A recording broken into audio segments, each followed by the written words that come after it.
What's up, good people? Mark Holmes here, and as always, I appreciate each and every one of you guys. And I left my lighter out here, and I didn't realize it was going to rain because I also left that cushion out here in the rain too.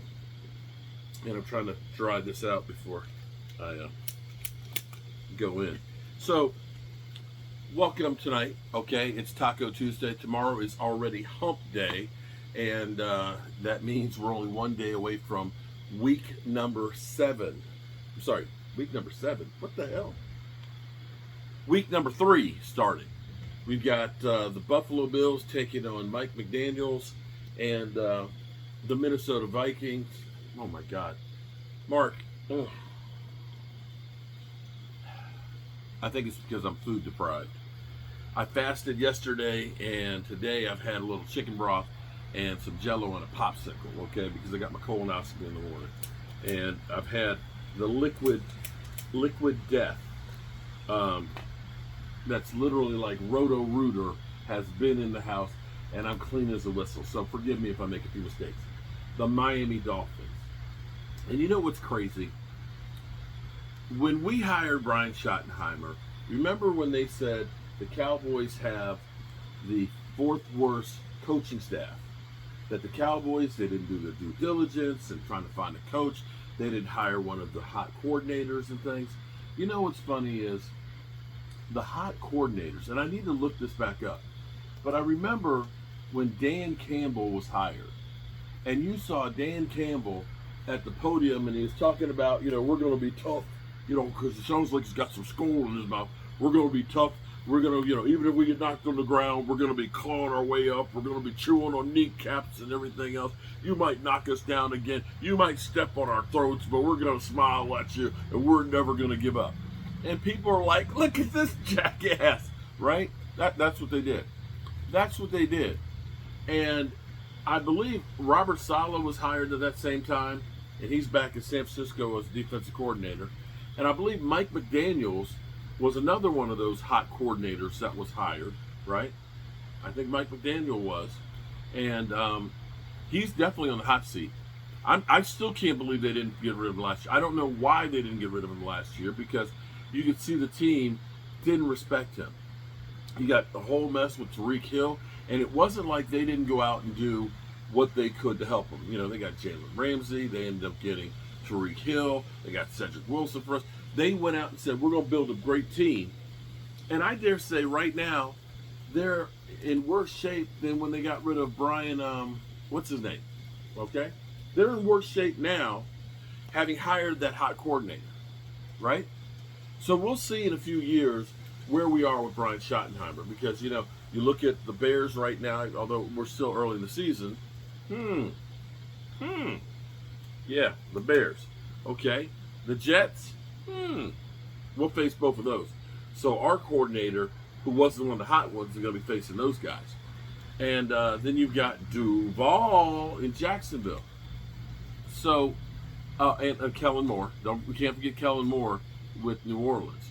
So I'm just pointing out what people think is going to happen versus what actually happens are two different things.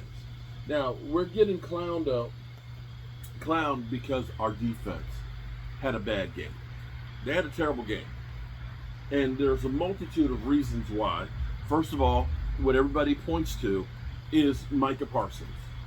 They first want to point to Micah Parsons and say, Micah Parsons is gone, so now this defense is the worst defense in the NFL.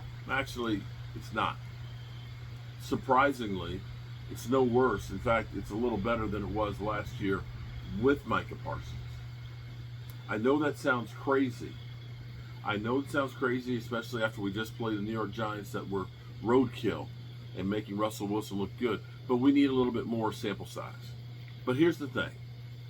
First of all, they're killing Diggs and saying it was all his fault and his man that were out there making all these plays. And I don't actually think that was necessarily the case. It looked like the safeties weren't taking their coverage where they were supposed to be coming over the top, that they let people get behind them. So I'm not going to blame it all on Diggs. But the second part is we have to look at this and say Diggs is still coming back from injury. Diggs literally only played 26 snaps that first week. And it was only 2 weeks ago that we talked about he hoped to be back before the end of September. So he's already 2 games ahead, 3 games ahead. Actually 4 games, because end of September will be game number 4. So he's not quite right just yet in back out, knocking out off the rust. And then you lose Deron Bland. So you look at that and say, there's a bunch of reasons why it should get better. Deron Bland's going to miss some more games, which is true, which is not a good thing. But you're going to add Giovanni and Clowney, who's going to take some time to get up to speed. If there's any good news for the Cowboys is you've got the Bears winless. Then, of course, you got Green Bay 2-0. You got the Jets, and you got the Bears, you got the Jets, and you got another team that's also winless right now. Who is it? Carolina? Is it Carolina? Might be Carolina. So you've got a chance to say, even if you look at it and say, we got no chance against Green Bay. We'll just say hypothetically. Although I might say the team may want to get up for that game. But be that as it may. Let's say we lose the Green Bay one and we win the other 3. If we can start out 4-2, I'm okay with that.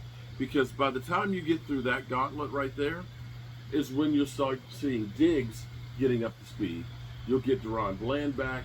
And Overshown. Overshown is kind of saying he'll be back before Thanksgiving. You get him and you get Savon Ravel. But I'm going to tell you why I think our defense will do better. I think our defense is going to take this personally. And if they don't, then they don't need to be on an NFL roster.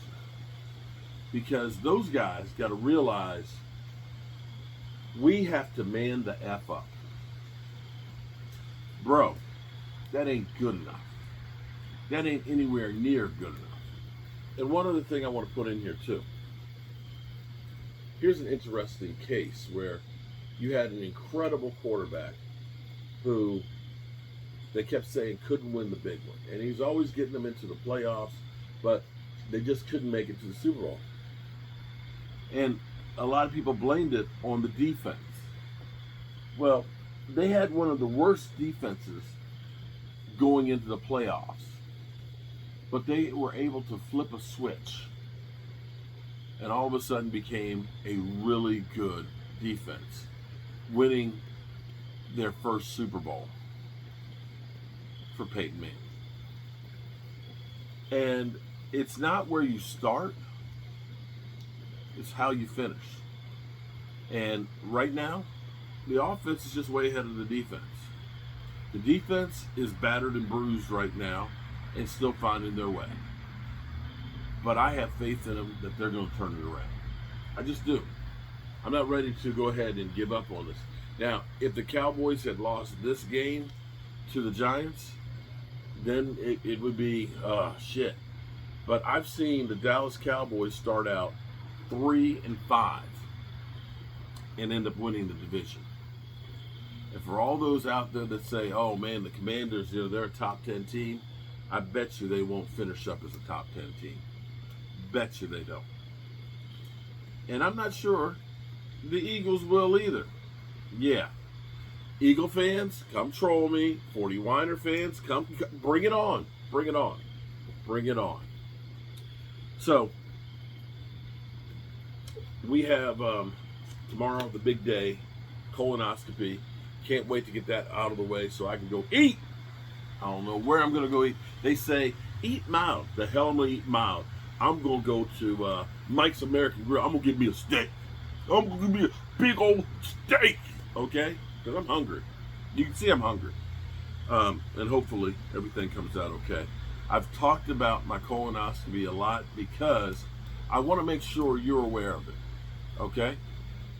Our thing in this world, or at least the way I look at things in this world, is to be a good citizen and look out for your fellow man. And if I can get one person out there who hadn't thought about getting their colonoscopy to go and get theirs, then all the embarrassment and all the jokes were worth it. It's literally that important. And it's incumbent upon me, it's my nature to try and help people out. I can't always help out everybody. I do the best that I can to try and make a difference. I honestly do. And then this week is still a crazy week because Thursday is possibly a great day. We'll find out. The Red Brick House is one of 15 places in the state of Virginia that are up for being added to the state registry and passed on to the national registry. And I'm going to say that this has been 225 years in the making. For me, it's been 9 years in the making of getting that house. And that's my baby. That's my baby right there. And I hope that that's my legacy. Because I know I'm not going to be here forever. I have no idea if I'll ever see the Cowboys win another Super Bowl again.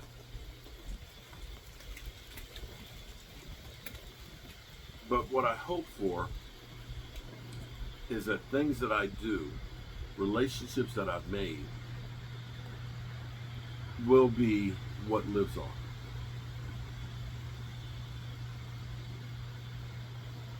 That's what I honestly hope for. That in the same way I try and keep Stuart Morrison's memory going, or my dad's, or my friend Alex's, or Rashid, that others will carry that flame for me. So remember, good people,